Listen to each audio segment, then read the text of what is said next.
Try to be best because you're only a man and a man's got to learn to take it.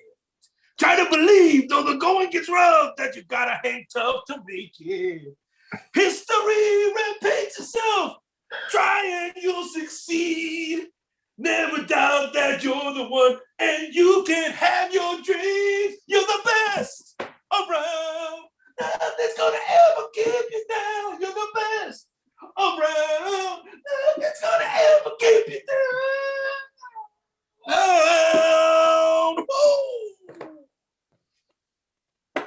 Sup, it's your boy, Big Reg, coming to you from the shadow of the big house in Ann Arbor, Michigan, to celebrate another victory by the one, the only Michigan Wolverines men's basketball team. A victory over another top 10 opponent. Holy smokes, we had a tough customer in that big old baddie in number 9, the Iowa Hawkeyes, led by none other than the Player of the Year candidate and Luke Garza. Holy smokes, it was a big old challenge. It was like a clash of the Titans. I haven't seen a fight of big this Titanic since Gojira, King of a Monster. Gojira versus a Monster Zero, King Ghidorah.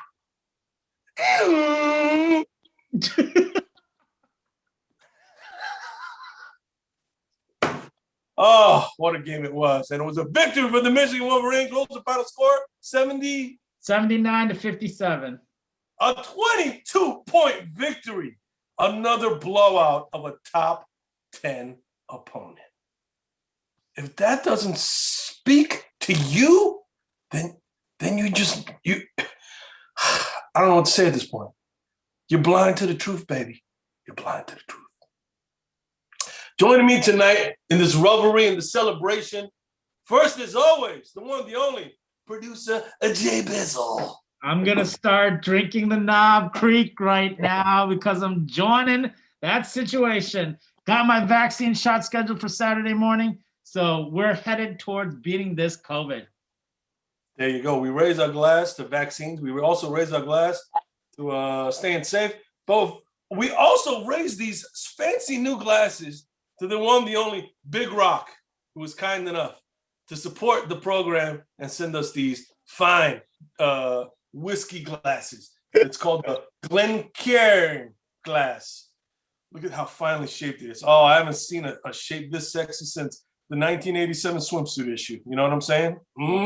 I'll raise my glass to that. Thanks, Memories. Thanks, Big Easy. Next, joining us for parts unknown, place unknown, the one, the only, the recliner himself, the man who only joins us when he's lying down. Nameless guest. Don't let the posture fool you. I'm super excited and pumped. Okay, tired, but loving it all the way. I'm telling you, every episode, he's like lying down now. He doesn't even bother to sit up anymore. Oh gosh. Anywho, next, joining us from his secured bunker somewhere in the DMV area, the one, the only, nameless guest. You already did. Dude, yes. I'm excited. Did that. Nameless guest. Oh, my bad. I meant Mr. Square. I'm sorry, man. The Knob Creek is already getting to me. That's my bad. I'm excited to be here. Can't wait to psychoanalyze this one. Ooh, a little psychoanalysis indeed. Hey, by the way, I just want to make one thing clear. We're no longer shadow of the big house. We should be from the depths of Chrysler. We are no longer a football school. Get that out of here. Wow. Man, come on, man. Gosh, right from the jump, Mr. Squarehead already playing the Debbie Downer. Oh, yeah. He's staying on brand, though. And to that, I raise my glass. Next, joining us as always with his firsthand basketball insights, the one, the only backup small forward for the Bronx High School of Science. I don't know what their name of the team was. I think it was something like the Bronx High School of Science Protractors. The one, the only JC from Sunnyside. What's going on, everybody? I was excited to be here until I just heard that Big Rock sent you guys glasses, and the rest of us didn't get glasses. But I mean, Big Rock. This is in the shadow of Big Reg and producer JB. Yeah. The three of us are. We're like second tier. I'm a little disappointed. You guys are guests. You guys are guests. Dang. Producers Baylor, and the Big Reg is Gonzaga. Dang. Come on, man. I'm the one that's editing all this stuff, man. Come on, man. That's why. You know, I raise my glass to Big Rock and for his thoughtfulness and for supporting the program. Anywho, enough of those shenanigans. Let's get right into it. This was a big game. Another in this. I'm telling you, this is going to be the toughest run for any team in a long time. I haven't seen a run this tough since Daniel LaRusso had to go through the 1984 All-Valley Karate Tournament, where he had to go through almost all the Cobra Kai by himself and finish it off against his hated rival, Johnny Lawrence. And that's what we are going to have to do as well. We got to run through the gamut of the Big Ten. The best teams, Iowa, Illinois, Indiana's not bad, and then finish it off with our heated rival in a home and away. Holy smokes. I can only hope and pray that we turn out to be the champion that Daniel LaRusso was in the 1984 All-Valley Conference Tournament. But first things first, the first step we had to take was taking down the big man, Luke Garza, and his Iowa Hawkeyes. Let's be honest, friends. Which among us were a little bit nervous going into this matchup? I called the guaranteed win. You remember what I... I'm just going to say, again, I already called Luke Garza being overrated. You can go back to the last episode. Overrated, lead-footed. I knew that we were going to shut him down. Juwan Howard had a game plan, shut him down. Hunter Dickinson was too big, too long. 6 for 19 for the National Player of the Year.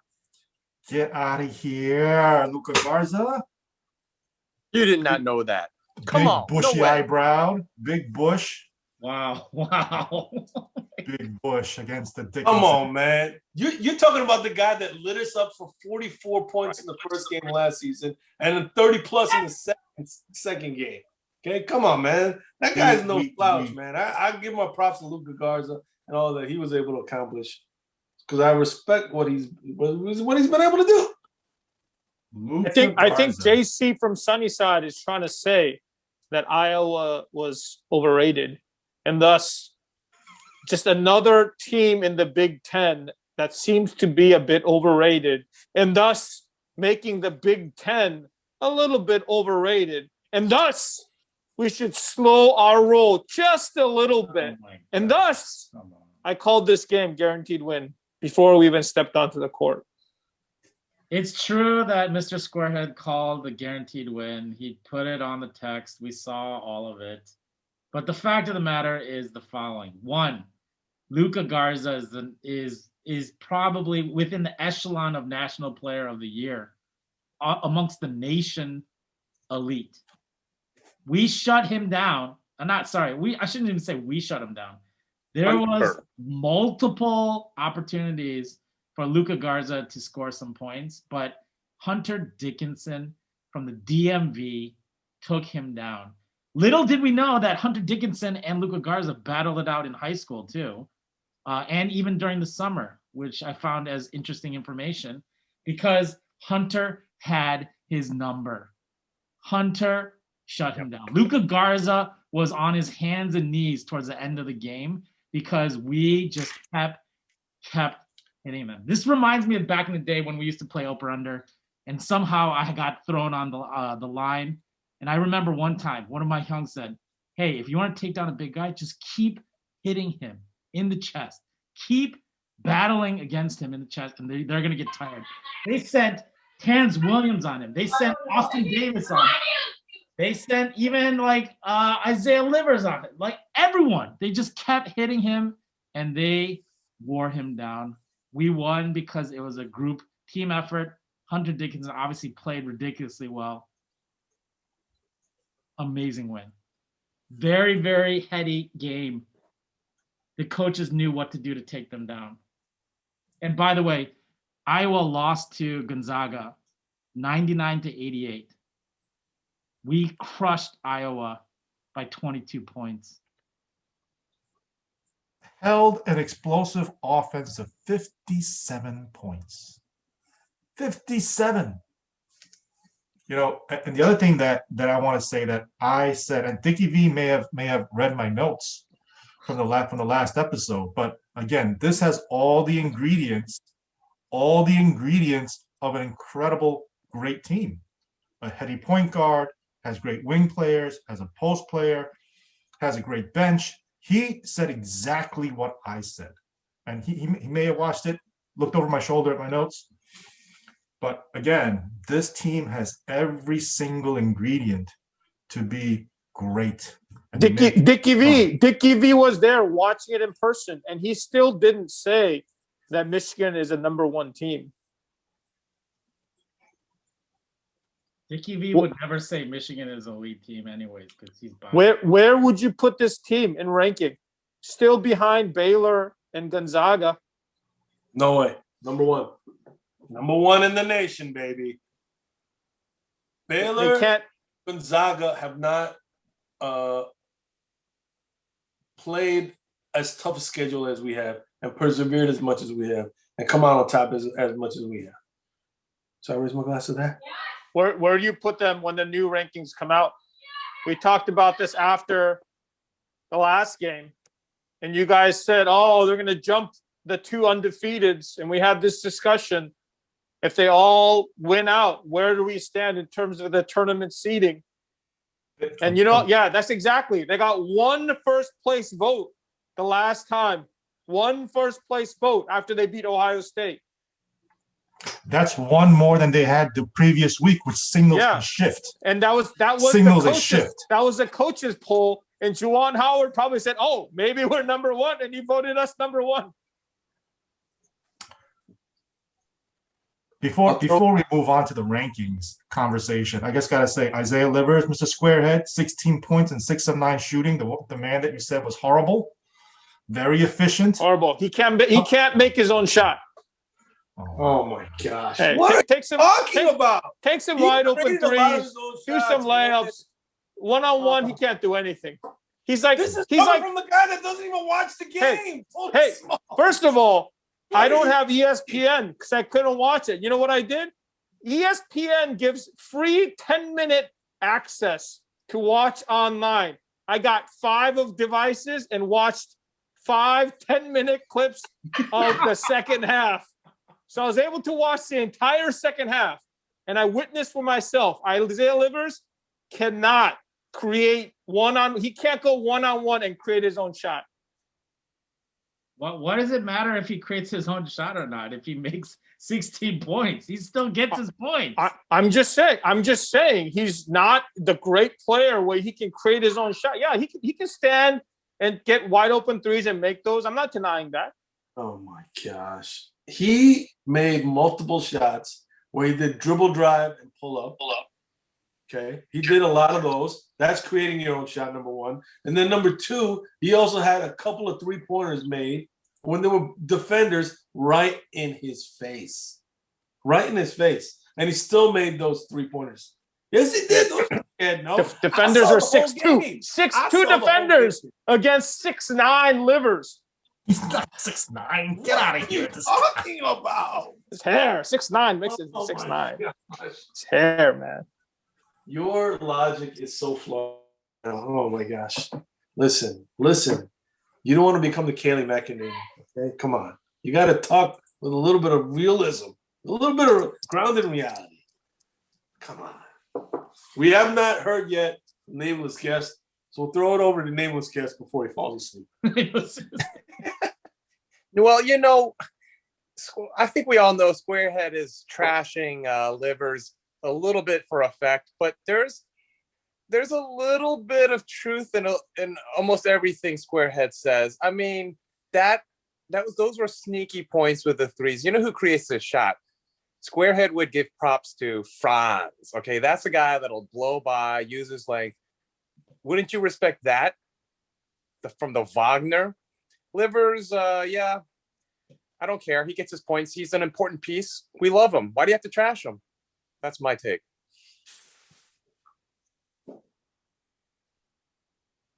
All right. Well, there are different pieces to this puzzle, right? Different pieces to this puzzle, and regardless of that first half where it was just brutal, it was a brutal first half. I mean, there was such easy shots that just were not going in. We would have had a decent lead. That's happening, and they hit 3-pointers to make up for their lack of scoring. That was one of the things that I was most afraid of if Bohannon or Weiskamp was just starting to go off. But man, second half defensive effort just keeps elevating. We're finding ways to score no matter what. They threw a 3/4 press on us to slow us down. Oh man, it's just you can't stop the juggernaut. This is a Final Four potential team. Putting it out there. I think we need to give a little more credit to Hunter because I think he was the story. I mean, I don't know about this team defense shutting down Garza. I think it's like heavily tilted towards Hunter. He shocked me. I did not expect him to dominate over and over. And he's the one that frustrated Garza, I think. Major love to Hunter. He came up huge. I think part of it is Hunter, but also part of it is Luka Garza's lack of athleticism. You know, he's lead-footed. If he plays against a bigger guy who's skilled, I think he's a lead-footed, big foot. You know, limited post moves. He could shoot from the outside, fine. You know, he could grab boards. He's strong, but he's overrated. You know, and to Mr. Squarehead's point, maybe Iowa's a little bit overrated because I really think Luka Garza is a little overrated. Is he the National Player of the Year? Fine. People might think so. I don't think he is. I think he's a very weak National Player of the Year.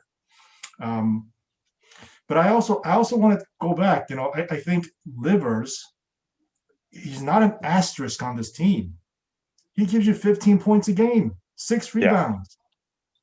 Come on, you got to give him some love. Give him some love. Hey, there used to be a guy my year. His initials were CT. He would hang around the 3-point line and just shoot threes and drain those. I think he scored about 17, 18 points a game too. Oh my God, I think because you were guarding him. Exactly. That's what I'm talking about. You get these chumps guarding the 3-point shooter. He's going to drain those all day. Oh my gosh. Another thing to point out, again, the halftime adjustments. We're tight going to the half. We're up by 3, and then we end up blowing them out by 22, 23 points. Yeah. You know, Phil Martelli, Howard Isley, Juwan Howard, doing a great job. Adi Washington. Sadi. Not gonna lie. After the game, going into this, I was feeling so good. But after hearing you guys, I don't know why. I feel sad. Why? I thought this would be more of a celebratory nature, but this has been so nitpicky about certain things. It just makes me sad. I said Final Four. No, this is what happens when you're with the number 1 team in the country, where you beat a good team. It's like, yeah, that's great, but we're the number 1 team in the country. We're the number 1 team. What? I'm super excited that we won. I'm so confused. I'm saying we're so good. We're so good that beating an Iowa is not that big of a deal to me anymore. Gosh. No way. Huge win. Big win tonight. A good win. It's a good win. It's a good win. Ohio State was a bigger win than this win. Oh yeah, way bigger. Of course. Way bigger. Yeah, I'm not taking anything away. I'm saying it's a good win, but it's not an Ohio State win at OSU against a number 4 team in the country against a rival. Oh my gosh. Yeah, because that was the best win in college basketball all year. Yeah. You don't get any better than that. That put us in the conversation, top 3, right? We're cemented as the 3 We were best teams already in the country. top 3. Stop saying cemented as top 3. No. We were already in the top 3, and you guys are saying we were number 1. But no, we only got 1 first place vote when the rankings came out.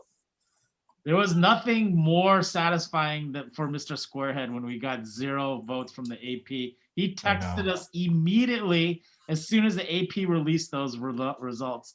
But at the same time, this win is so big for me because this is a direct comparison. Gonzaga played Iowa. They had a high-scoring affair, 99-88 in the beginning of the season. They're 1-3 matched up.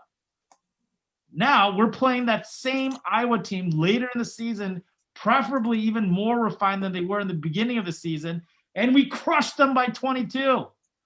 How is that not Speak it. speaking point towards us being number 1? You think Similar we're going to opponents? jump frog? You think we're going to leapfrog Gonzaga? It's not even what I think. We should. We should be leapfrogging them. But so who are these people who are voting then? Who are the people who are voting AP coaches rankings? They are reporters who don't even play basketball. And we play basketball? Yeah, I played basketball with you. Paul. Yo, CCRB Court 3, come on. How many times did I have to clean up your messes? Oh, whoa. Look, we blew out the top 10 team by 22 points. Gonzaga tonight struggled against who? Santa Clara? Ridiculous. Baylor struggled against who? I don't even know who they played yesterday. Got canceled. No, they played 2 days ago or something. It was Right, a 2-13 team against Iowa State. 2-13 team. How does a team, number 1 team in the nation, allow Santa Clara to score 75 points? That's freaking ridiculous. What do we do when we play a top 10 team? We make them score 57 points. Exactly. So underneath their average. So enough talk about overrated Iowa. That is such garbage. Stop being simple-minded, brothers. We are running the gauntlet, as Big Reg said. We are just plowing through top 10, top 15, top 12 teams. It's like we're showing that we can do it night in, night out with different styles, big men, player of the year candidates. Who the freak cares? Simple-mindedness. Top 3, top 2, lead-footed. Come on. We're doing it in every form and fashion. It doesn't matter. Building the case. It does matter because you want to be the number 1 tournament seed. It'll get there. It's a process. Why does it matter Iowa that you're was the huge. number 1 tournament seed as long as you're number 1 seed of a bracket? Well, I mean, it does matter in terms of which region you're in and who's in your bracket.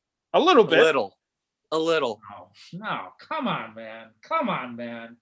You just want that number 1 title, even though what really matters is how well we do in the tournament. Yeah, And so exactly. far, we have continued to prove ourselves a versatile, diverse team. TEAM. Winning the coaches poll is for losers. Just get us to the tourney and bring it home. I don't really care about this number 1, 2, 3. Come on. You know what matters? This matters. There you go. No one remembers who was number 1 during the regular season. Everyone remembers who's exactly. number 4.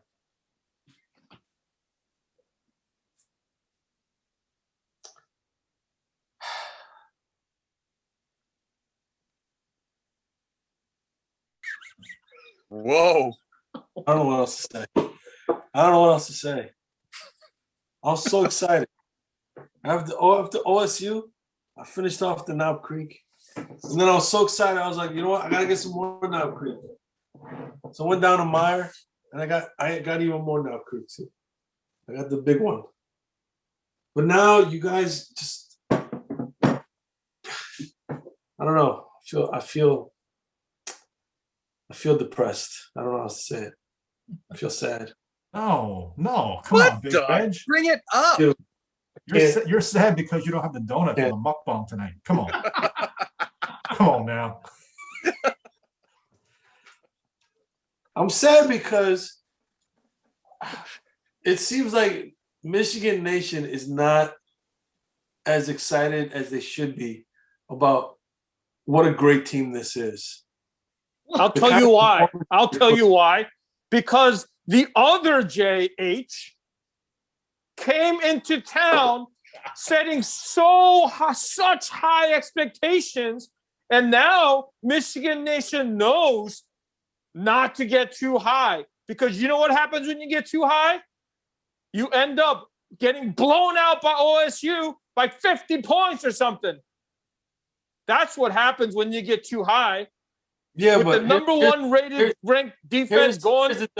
Here's the difference. This Michigan basketball team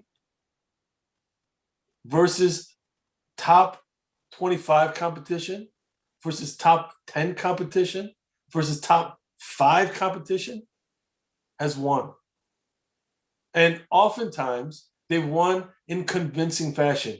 Remember, this was the team right before the COVID break. They won, I forgot how many in a row versus top 25 teams by over 19 points.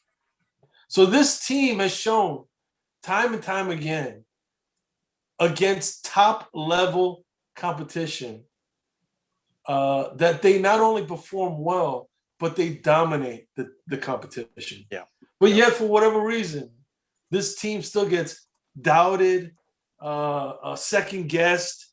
They don't get the respect that they deserve. And that's what makes me sad inside. That this team is not being appreciated for what they're doing as far as the achievements they're making on the court, especially in this crazy, crazy year. Have to take a 3-week break in the season where you can't even do anything.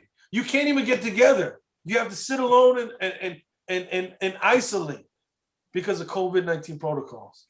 And yet they come back even after that and remain not only do they maintain their level of excellence, they elevated their level of excellence. They rose.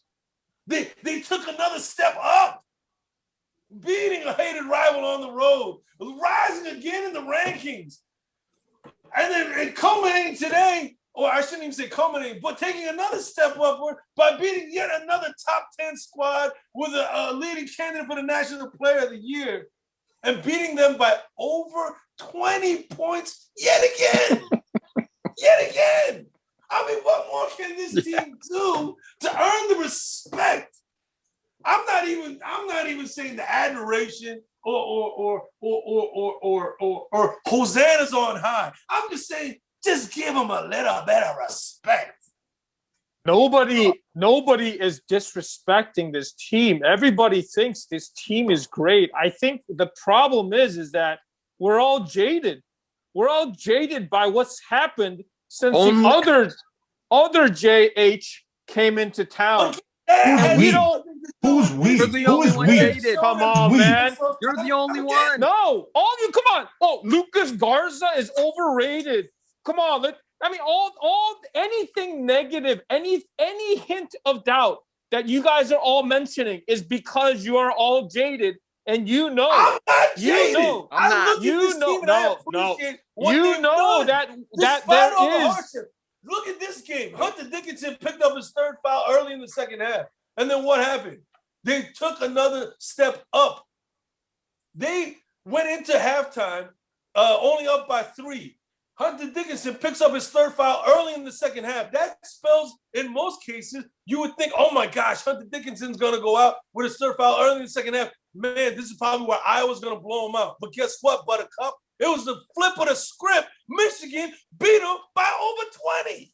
They went on a super run in the second half, even with Hunter Dickinson saddled with 3 fouls early in the second half, because everybody else came in and they did a superlative job. BJJ put Luke Garza in a rear naked choke and put the guillotine on him, baby. All right? Austin Davis came in. He shaved off that beard and facial hair, and he was smooth, baby. He was playing smooth. Come on, man. I don't know what more this team can do to earn a little bit of respect around here. Holy smokes. You got your next song at least, Reg. Everybody always come up with excuses to try and temper or diminish what this team has done, saying that the other team wasn't as good, that this team took out flaws, this, that, and the other. But guess what? This team is still rising, not only to meet these challenges, but to take steps forward, another step up, always taking another step up. Oh, goodness gracious. And to that, I raise my glass. Despite all the naysayers, despite all the doubters, holy smokes. Hey, real quick, very quick. 2 nominations for next song. RESPECT, okay? or Step by Step. We already did that song. Put it in there, baby. You don't remember? Oh, you did? You did. Oh. You did. In KOTV, we already did stuff. There is nothing much more that I've said all during these sessions. I've always called out the real JH. You all know it. I always made references that a real coach can make halftime adjustments, that a real coach can connect with their players, that a real coach can actually know the game and know how to elevate players in the game with what he's got. That's the real JH. There's nothing about me that has ever doubted the real JH as part of Michigan. So don't even give me a break, man. That's what the original JH was expected to do when he came in here. Come on. So you're telling me when the original JH came in, we didn't say, oh man, that guy connects with his players. He's diving into this, he's jumping into the swimming pool with his khakis on. He's staying over at recruits' homes. Come on, he was supposed to make adjustments at halftime. He was supposed to connect with his players. He never did. You have man. You have emotional damage issues that you need to take care of. But I know what this team is capable of. I know what the real JH can bring to this team. I've always stated on this show that I've had this inkling that this team is this quality. There's no doubt about it. Go back to the tape. I've brought this out every 100. session because I know, I see, and I feel for this Michigan Wolverine team. 100% vouch for the producer. You were the first to get super excited for the Final Four. And we said, slow your roll, baby. Now everybody's saying Final Four. 100% vouch for that. No doubt about it. You were early. Third time's the charm. I mean, anyone can hit a half-court shot once in a while. You know, I think JB was taking a half-court heave here, and he made the shot.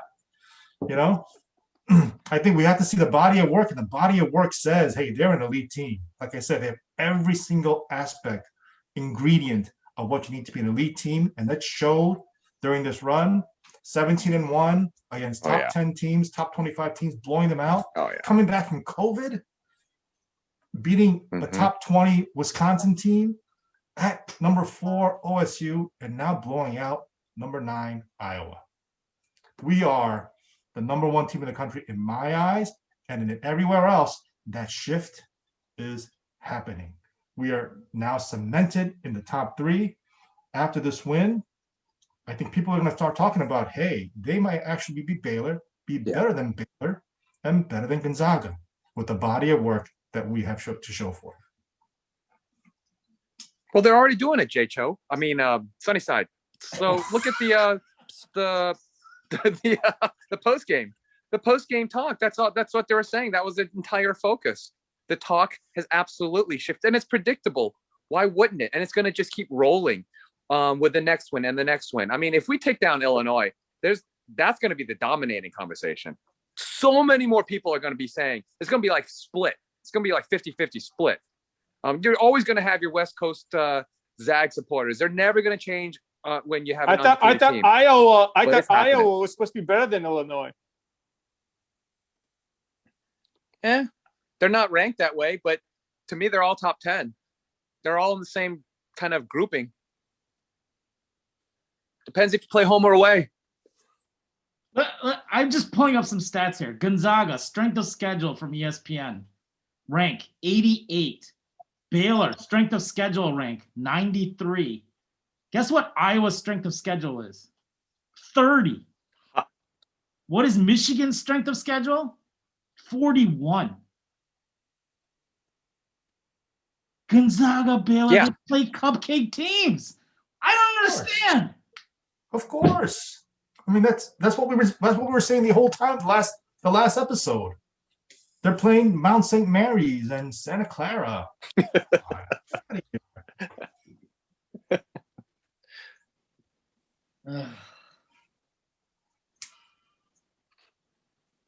Don't be sad, Big Reg.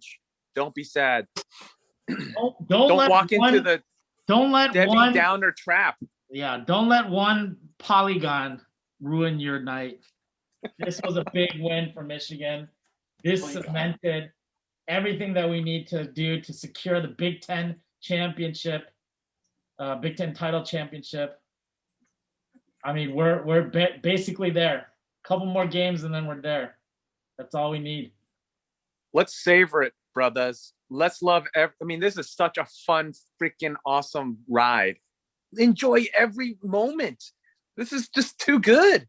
I can't wait for the Illinois game. I can't wait for the MSU games. Awesome. I don't know.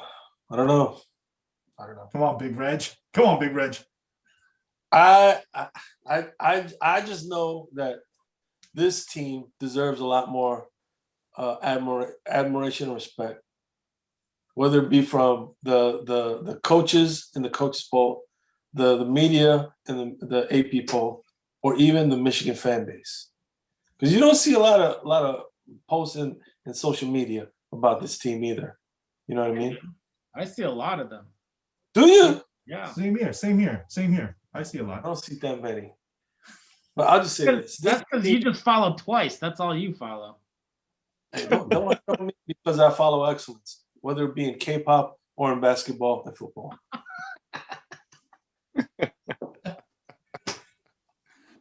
Just FYI for you, Twice is ranked number 2 in most music show wins in K-pop history. So salute to Twice. Can't stop me. Ooh, oh, oh. That should be the theme song for Michigan's offense. You know what I mean? Because it doesn't matter every single game somebody steps up. This game, it was Franz Wagner in the second half. Him and Isaiah Livers sparking the offense, going big. And then, like I said, man, this team, it's got so many weapons. It's got so many different ways to play, different ways to win. So that's what gives me a good feeling going into every game. We don't know if they're going to win every game for the rest of the way. We just don't know because the Big Ten, as we've always said, is the toughest basketball conference in America. But what I do know is whatever we're facing, I have confidence that we can at least compete because we got the players. They got a lot of heart, got a lot of ability. That's got a lot of, for lack of a better word, basketball savvy. This is one of the savviest basketball teams I've seen in a long time. Whether it's Isaiah Livers, whether it's Eli Brooks, whether it's under Dickinson learning how to pass out of the double teams in the low post, whether it's Shawnee Brown, and his help defense and sneak for those offensive rebounds. Mike Smith. All these guys. Who? Mike Smith? Mike Smith with his heady play. Yeah.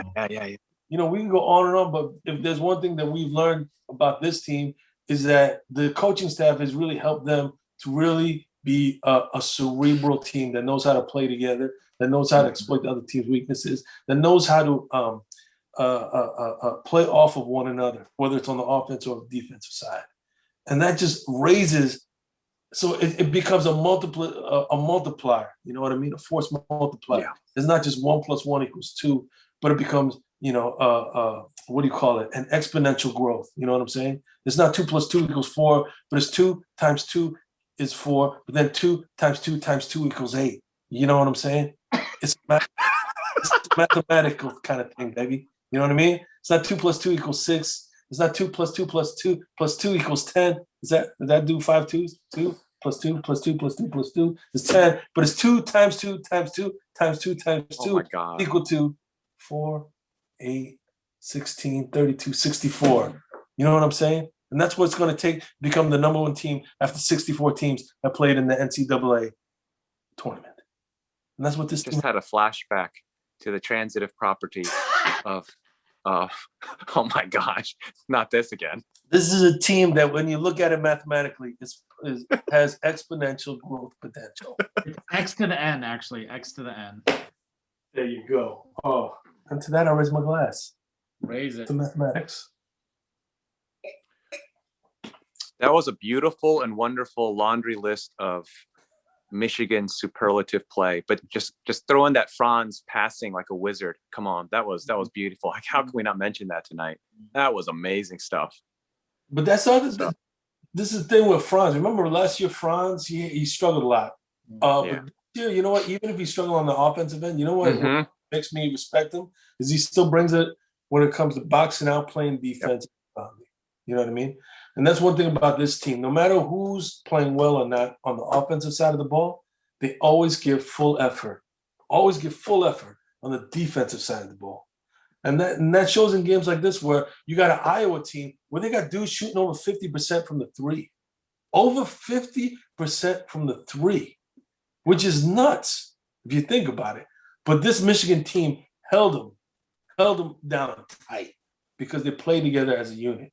They run out at the shooters. They're able to what's the word I'm looking for? Act like, what's the word? Like an amoeba. You know what I'm saying? Remember the old amoeba defense from UNLV? Remember when they went undefeated? Oh, goodness. Well, they didn't go undefeated when they won the championship. But anyway, when they won the championship, they had that amoeba defense also stifling. And this Michigan team does a lot of those same things. This defensively, they stifle people. Offensively, they overrun people. And to that, I raise my glass. I dare say the one loss that we had at Minnesota was actually the most helpful thing that we could have experienced. Because if we were 17-0, 18-0 right now, I don't know if we would have the same zeal to be able to play tough defense and be able to come back at horrible halves, first halves that come out. We wouldn't have that same kind of tenacity to do that. So I don't care if we're number 3 because I'm confident. I am really rooting for a really strong tournament run. Yeah. I think what's going to matter then is a team like this that's built is going to do some damage. By the way, sounds like a good capper. By the way, trap game at Indiana. Oh God! Taking the air right out. Oh my God! Whoa! Somebody pick up Big Reg again. He's sad. Wah, wah. Reg has gotten fragile with each series. Doesn't take much to bring you down, dude. Like I said, it's not the team that disappoints me. It's the Michigan fans. You know what I'm saying? Walmart Wolverines, man. Walmart Wolverines. The Michigan team doesn't disappoint me. It's the Michigan fans that disappoint me. No, I think the last time we lost when we lost at Minnesota, it was an away game. I think we learned our lesson. We're going away. We're going to Indiana. We're going to take care of business, and we'll come back home and take care of business against number 5, Coburn. Right, Coburn. I'm pronouncing it right. Coburn. You know, I was taking phonetically, it sounds like the other way, but too literal. It's a sneaky Coburn. It's a sneaky. Too literal. Yes. Well, let me put it this way. The only loss we had was against Minnesota, but you got to remember, we were also missing Eli Brooks that game. We were not at full strength. Yeah. The other thing I'll say is Illinois, I hope they're back at full strength because I can't remember the young man's name. Io DeSumo. Yes. Say it again. How do you pronounce his name? Io DeSumo. Io DeSumo. Yeah. You know, he's a fantastic player. I give him a lot of respect, but I hope that he is healthy so that, that Illinois team can come and face this Michigan team at full strength so that it becomes another heck of a matchup. Top 5 versus top 5. Because Illinois, they showed a lot of grit tonight. They went down to Nebraska and they still won against Nebraska despite missing their player of the year candidate. So you know what? I got to give them respect, give them props. And they're going to be a heck of an opponent coming up. Yeah, I mean this Michigan team, man. Good, Nebraska's the last place team in the Big Ten. Oh God. Yeah. I'm just saying. This guy, holy smoke! That's actually a good point. I hope they could have won without one player. I have to agree. Come on. And This is the toughest basketball conference in America. There are no gimmies.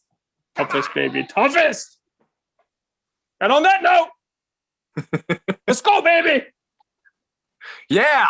We're gonna turn the squarehead before it's all said and done. Baby. This team is special. You know, nobody's gonna go crazier and dance harder when this freaking glory ride comes to the culmination. Okay, you see.